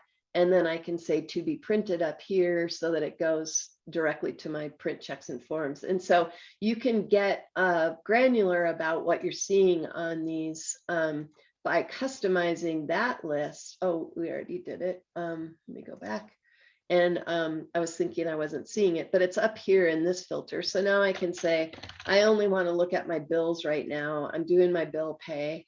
And so I only want to see my bills. And now I'm going to say mark all by checking that little box. Wherever you see a box in the header like that, it's a select all, which is super helpful. And then I can say, I want these to be printed, and then say save. Which brings me to actually the print checks and forms. Just a few notes on that for anybody who's trying to work with that. It's under the management, print checks and forms. And so I just sent some checks out there that I want to print. And just a quick note on this, because it could be super frustrating. Based on your printer, it'll print back to front or front to back. So the first time you print checks, print 3 of them, print them on plain paper and see what order they come out. And if they went through correctly, otherwise check this box and it'll go the other direction. You can do your check type, standard or voucher. The voucher is going to be check, voucher, voucher on there. If I pick, it's only going to show you the bills that are available. And so once you print, it takes it out to PDF. If you accidentally send them the wrong way through and all of their check numbers are wrong, because it's going to assign your check numbers based on, so 114, you don't have to void that run. You can go back into your bill payment and change the check number on the bill payment to match the physical check that came out. Oh, anyone know, trying to get more than 25 entries? The number under preferences does not seem to change. I'm gonna wait on that one, because I thought that that's how it was controlled, but just this morning I saw that I couldn't even change that preference. So let's keep that one for the open forum. Maybe we can work on that one together. So just check printing. Also make sure your printer isn't, you don't have it set. Like if I say print, this is going to come out. Oh, I'll print one of them. When you're looking at the PDF, make sure that you print it. Okay, that's a company preference. Thank you, Adam. I've never seen it set that way. So now when you're printing and you go to send this to the printer, make sure that you have it set not to scale. Right there, you want to say you don't want to scale, okay? Because once you scale, sometimes it shrinks the entire thing, and then your spacing won't be right. And then if it's still off, you are able to nudge some of those lines up and down. It's possible to do that. We won't go into that today, but that is just a few notes on the print checks and forms that can get people hung up. Okay, I'm going through my notes. I feel like we've been all over the place. All right, let's talk about reporting. Oh, actually, I'm going to go change that preference. I wanted to show you. So one trick about preferences is you can go here and you can set up company and then go down to general preferences. Or a trick that's, I think, super helpful is when you click on the header for setup, I can come here and I can look up the word segments. And now I can find all the places where segment shows up in a setting. And do you see how this one takes me to company general preferences? But there's also here enable features, and there's so many places in NetSuite to do things that this helps me find them, right? So now I'm going to come to my general. This is my general, and I guess because I've set it here, okay, by default, users can override this at home. To prevent this, clear the allow override in the overriding preferences subtab. Interesting. Again, I have never seen that right here. So this is, you can set company preferences, and then you can say, I don't want to allow people to override. And so I'm going to check that box because that's the one that was preventing me from changing that list. And so, live and learn, right? With NetSuite, every day is a new day, and I learn more things. So that's where we set that one up. Okay, a few things on reports. In NetSuite, there are basically 3 ways to get reports. You have reports here, and there's the reports that they deliver. And I'm just going to go to the financial ones. You can see there's a lot. If I click on the reports tab itself on the header, I now see all of the options. Remember, this is the dashboard for the reports tab. And now you can expand and collapse all of these, and you can see what's out there. Okay. These reports are powerful. They're prettier than saved searches. They have subtotals. They're not flat files. They're great places to start if you wanted to start with a report. And there's just hundreds of pre-configured ones. You can control the filter in the columns. You can adjust the rows. I'll show you that just real quickly, but we won't get too far into it. If you're interested, by the way, we've done many reporting training sessions. So if you go out and look at our old posts at the user group, maybe search for reports or saved searches, and you'll find some recordings and even just slide decks for that if it's helpful. But saved searches is another one, and we'll come back to each of these, but I want to talk about them at a high level first. So saved searches are more like database calls, where you're going into the database, you're pulling data out, and you're telling it what you want your results to look like, and how you want to filter it. But keep in mind, those are flat files. So it's just going to be, it's not going to have subtotals. It's not going to be pretty. I love saved searches, use them every day, because that you're able to get to your data. Sometimes you can do that inline editing on a saved search and fix it. But they have their place, but they're not always the best. If you're someone who takes things out to Excel, often and manipulate and do reporting off of that, then saved searches are better because they're flat files and you can just pull them in as a flat file. You can make a report a flat file too, but you have a lot of control in a saved search. Sometimes in a saved search, you can see fields that you can't see on a report. So if you're running a report and you say, I really need to filter by this, or and you can't get to that field, you may need to go over to a saved search. And so those are just some high level, and then the final one is Suite Analytics. And I think I have to start saying this isn't new. It's been around a long time. It was in beta forever, and now they've actually released it.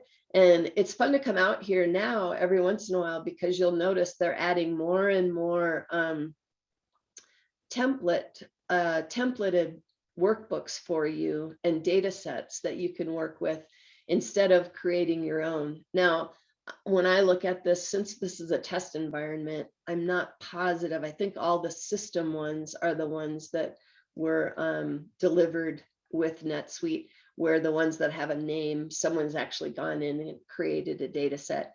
And so I'm not going to go into these today, so I'll just say they're really powerful. They're great for you can create pivots.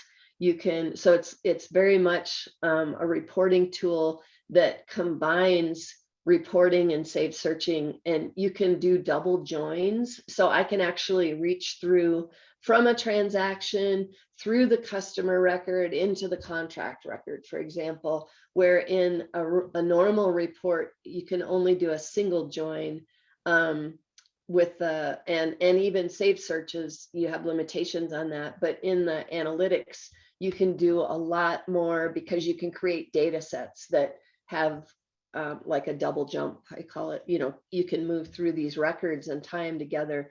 And so if you're a data person and you're you like digging into the data with saved searches, but you want more functionality, come and play with these, because the data set is where you say what you want to look at. So you can see these are transaction, item, sales. Then you create workbooks over the data sets, and then you can create different ways of viewing your data. Again, we had a whole session on these, so go look at our prior sessions on Suite Analytics. Again, very powerful. So let's talk about just the standard reports for a minute. One question that I get a lot is I'm looking at, someone wants to look at an income statement, and they say, okay, I see my cost of sales, or oh, let's go to advertising. I see my advertising. I want to view the detail report. So they click into the detail report, and then they say, I really want to see the memo. And every time I click in here, I have to customize, and I have to go into my columns, and I have to add the memo field. And memo, by the way, is misleading because memo is the header memo. Description is the memo that's down on the line item. So if you're ever trying to find it and you're frustrated. So if you haven't seen the reports before, you can edit your layout. We'll look at that in a minute, but more common is editing the columns and then filtering, sorting, and there's a few more options. So we'll just buzz through these, but the editing the columns, you have to find the field over here. You can search for the field. If I wanted to search for memo, and I tab out of, or hit search, I can't remember if you tab or, there they are. What's funny when you do that is that you will get every single memo, and you'll get the ones that are in linked records as well. And so sometimes you're looking at this like, this is not helpful. If you hover over it, look at this help down here. It tells you where it's getting it. Is it from the allocation? Is it from the journal? So you can see any with the C on them are custom fields that you've added. But this might help you find the right one. If I were looking at this and I saw how many there were, I would say, never mind, I'm going to go in here and I'm going to find it by looking at this financial. And in this case, I know it's called description. I'm going to add description. I'm going to drag it. I want it right after the document. You can ungroup and group things by clicking this box, and that's how you create subtotals on your report. You can move things to the left and right. In the financial ones, you can't change these top two. They're always going to be that. You can change the time frame of, that's kind of weird. I'm going to add another column and see if it'll let me. I'm going to go back and add an amount column. So I have multiple amounts. What am I doing wrong? Normally, I'm going to try a different one. You can actually change the time frame for this this amount to say, I want this to be last month. I want this to be next month. I'll try that in a second. I'm doing something wrong. You can add totals. Okay, so I'm going to preview this. And so let's say that was your job. Yes, you can, Suzanne, and I'll show you that in a second. If you wanted to turn this into a flat file, I'll show you how to do that. But see how I added the description? And now next time I go in and run the standard income statement and drill in, I'm going to have to add it again because it wasn't there. So first, I'm going to show you how to make this look like a flat file. You would come in here, and if you just click on this right here, wait, it's not working the way. I think it might be on the, okay, this is the detail, but this is where it should be. Nope.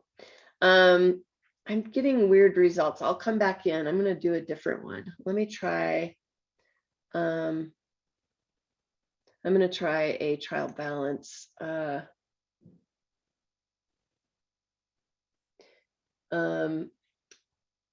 I'll tell you about this time frame. You can define the range, some of them.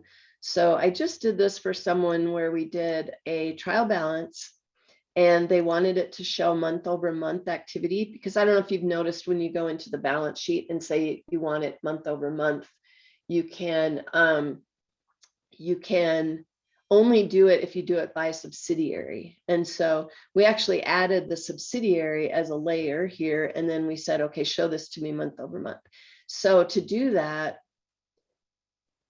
I added in this debit credit, see that alternate period range type? That's what I was looking for on the other one. So I'm going to go in here and I'm going to add, oops, I'm in the wrong, in the trial balance, I'm going to select the debit credit field, and I'm just going to put it in over and over again. Might be amount debit credit. That's what it is. Right there. Okay. So I'm going to put it in a couple times. Then here you can do an alternate period range type by saying relative to the report date or today's date. If you say relative to report date, and then you say, I want to do the period before last. So I can select that. So this is now going to be rolling. Okay. So now this one's going to show the period before last. This one is going to show, and it's rolling relative to the report date when you run it. So if I were to run this for last December, it's going to go October, November, December. So this can be really powerful. I'm going to say last period. And then in this one, I'm just going to say there is no alternate period range. It'll be the one that's on the report. Okay. I'm also going to add, in this case, the subsidiary, because I want this to, I want to do a balance sheet, and I want to make it, I'm going to just put the subsidiary name. Actually, I'll do grouped. When you pick grouped, then you can, and then, right, see how it says grouped there, and you see how this says it's flat. If I say group with previous column, do you see, now I'm going to get totals for the subsidiary. And then also on here, do you see I have cumulative value? Well, that's good for balance sheet accounts, right? But not great for P&L. So I'm going to go into this filter and I'm going to say,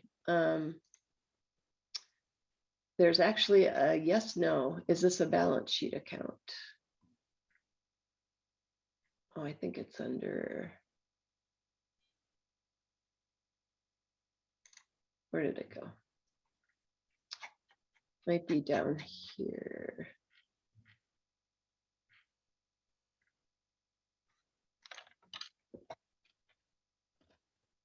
See, now we're going to use our search and see if we can find it. Is balance sheet. Okay. Account type is balance sheet, and I'll say true because I only want to see balance sheet accounts. Okay. So now I'm going to say save. In this case, I'm not going to say preview because sometimes when you do preview and go back, I lose my work. And so now here I'm going to tell it I want to see totals instead of debit credit on a trial balance. Now all of a sudden you've got May, June, July, and you can see these are your accounts by subsidiary. So now down here you can collapse and expand one at a time using these fields buttons down here, which I really like.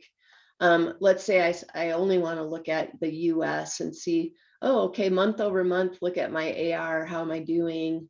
You know, you can do this. Now, if I wanted to see this for last year, or you can pick it based on a quick filter like this, or I could just say, I'm going to go straight to, I want to back this up and I want to look at it for May. Then it's because it was relative to your date. Now you're going to see March, April, May. Okay. And you can play around with those. But one trick, if you wanted to hard code them, because notice I can't say, give me 2 periods before this period. That it's not available. I can only do the period before last. So I would only get a rolling 3 months. So I'll show you when you do relative to report date, those are your only options are all of these. You can say filter this by period, but these are what you can get. And so you can see last rolling 18 periods. If you wanted 18, that would work because it would, actually, I'm gonna have to think about that one. But you can change these to play around with that. You can also hard code them. The way to do that is to say relative to today's date. And I don't know why they have it, but there's a custom option now right here that wasn't there in the other one. Now I can say, I just want this to be March 2014 forever. And so you could actually build a report that has every column in it and hard code it. The problem with that is, of course, every month you'd have to add a new column. But in some cases, that is going to be faster than trying to do the rolling and export it and add them together. Okay, so that, I wanted to show one more thing. If you wanted to make it a flat file, you ungroup things. And then if I ungrouped these and now did a preview, you'll see it's a flat file and it repeats the account on every row and it repeats the subsidiary. So if you needed to take this out to Excel, you'd probably want it to be a flat file so that you could do pivots and things like that. So just ungroup everything. Like I said, some of the financial reports won't let you do that. If you want to make this custom report available, it is a permission, but if you are allowed to share your reports, you go into the more options. And down here, you say your audience. You can either select all roles, or you can select a role at a time, or select just a person. I'd always recommend to do it by role, because if you do it by person and that person leaves the company, then they're not going to have access to the report. Where if you give it to their role, they'll have access to that report then.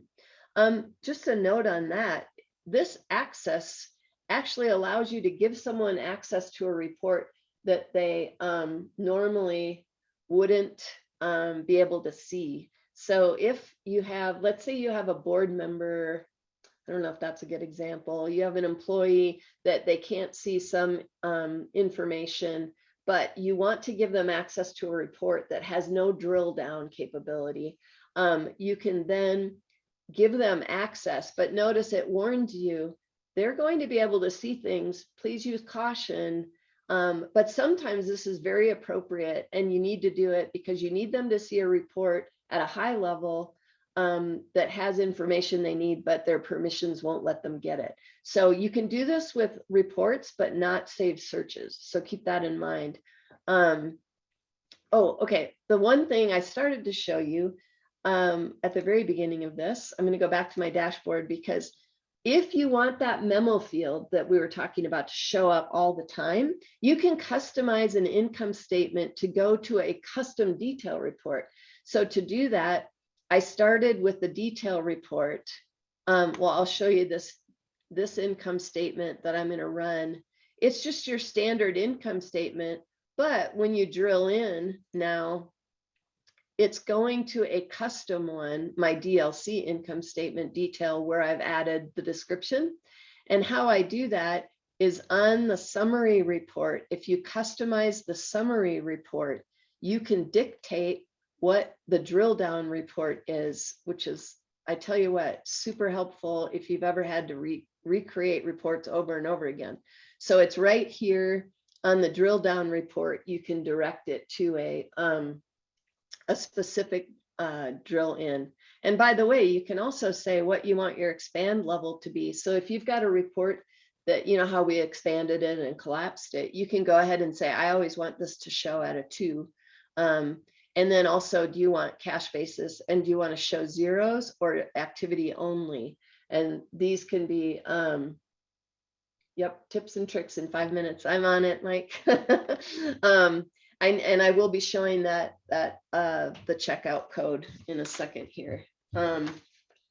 Okay, so that all in this description, if you don't want it to show up, you can just delete that. And then that's what shows in the header of the report, or you can add your own description into the header of the report. So we've gone through the more options.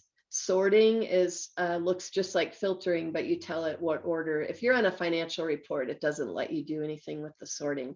You can edit the layout, and I'm just going to show you one trick in here so that let's say you wanted to see your income. Instead of showing it by account, you want to show it by class. Maybe that's your channel, or by customer. You can change that and then save this layout and then assign that layout to any reports you want.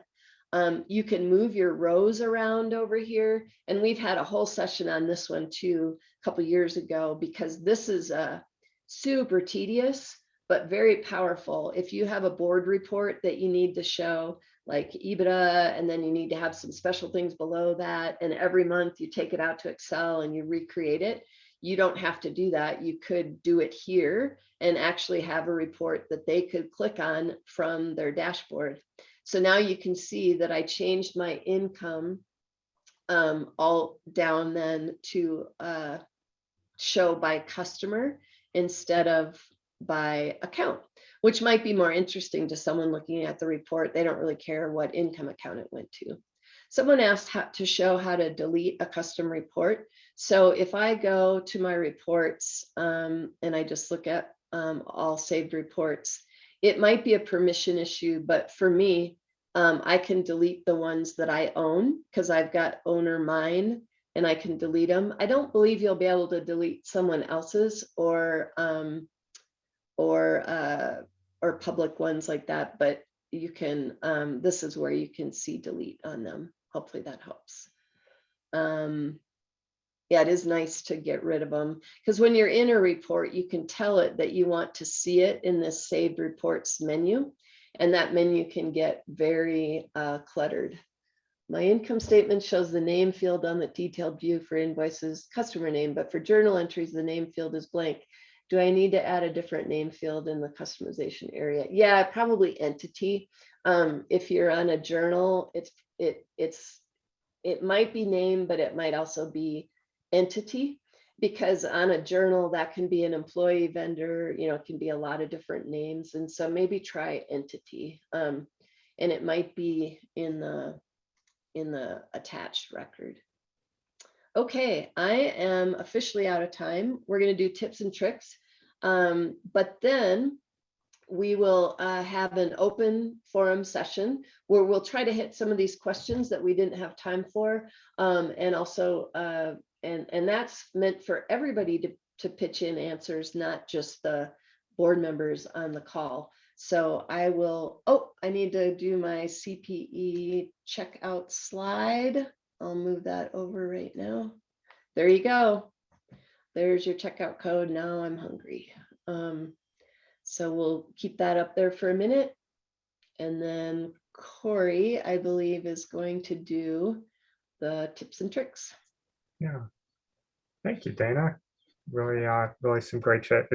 We always learn something new on every single time you present this. My pleasure.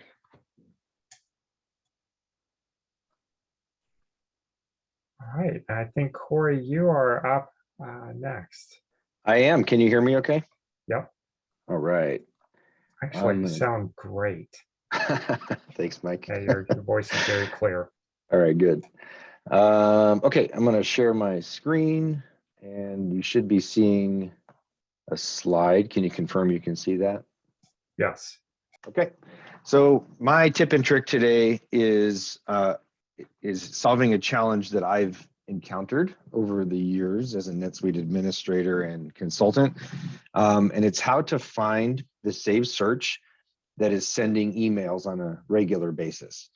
And if you don't set it up correctly from the beginning, it's very challenging to find the saved search and stop it. Maybe it's an old search, or you don't want to send the data to somebody, or you want to remove yourself from the list that's getting sent. So we're going to talk about 4 different ways to find that saved search. I'm going to grab my little laser pointer and I'll go ahead and get into it. So before I do that, I want to mention the best practice. So the best practice to prevent this from being a problem is to put the saved search internal ID in the email messages or the email body of the saved search that's getting sent. So the internal ID, in case you don't know, is if you're looking at a saved search in the URL, the search ID equals, and in this case, it's 2361. So that's the internal ID, and that also applies to all different types of records within NetSuite.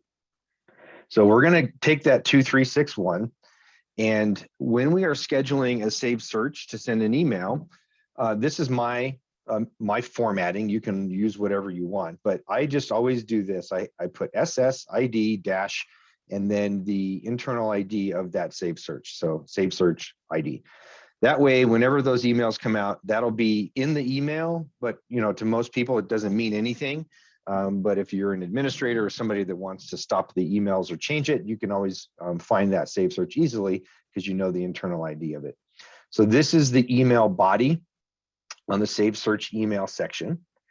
And when you do that, this is a sample of what it would look like in the email that gets sent. So in this case, it just says SSID 2361, and you can click the view record link. And that's an option that you can set up in the saved search. I'm not going to go into all of that. So let's say hypothetically you don't do this and you get an email that looks like this. In this email, there really isn't an obvious way to tell which saved search sent this.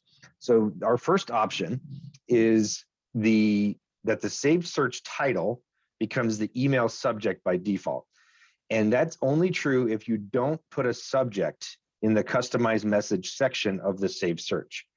The title of the saved search becomes the subject by default. If you do put a custom subject in the message area, then you'll see that subject and you won't know which email or which saved search it came from. So that's option 1. If you do put this in there, then you can search for it by going to your like a list of saved searches, and you could do a title text filter in your list view, or you could create a saved search to do this, and you can search for that title, and that title will bring up the email, or I'm sorry, the saved search that is sending those emails. So that's option number one. Option number two is the Excel file attachment option. So if an Excel file is attached with the results of the saved search, then the name of the worksheet tab is the title of the saved search. And in this case, it's sales orders created today. The results is not the name of, it's not part of the name, but it's always going to show that results there. This is only an option is if you attach an Excel file. It does not work with CSV file attachments. Okay, so that is option number two. Option number three. This one is a little bit more involved, and this one is basically creating an analytics audit trail search. So in this case, you create a new saved search of type analytics audit trail. So this is our new saved search view, create an analytics audit trail type saved search. In the criteria of that saved search, you'll put record type is search, the detail name is subject, and then the new value, you'll put the subject of the emails that you're getting. So in this case, it's review SOs created today.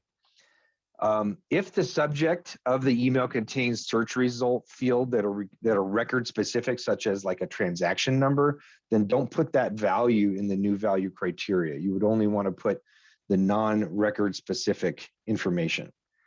So then on the results tab, you'll put in the record type, the record title, the record owner, detail name, and new value.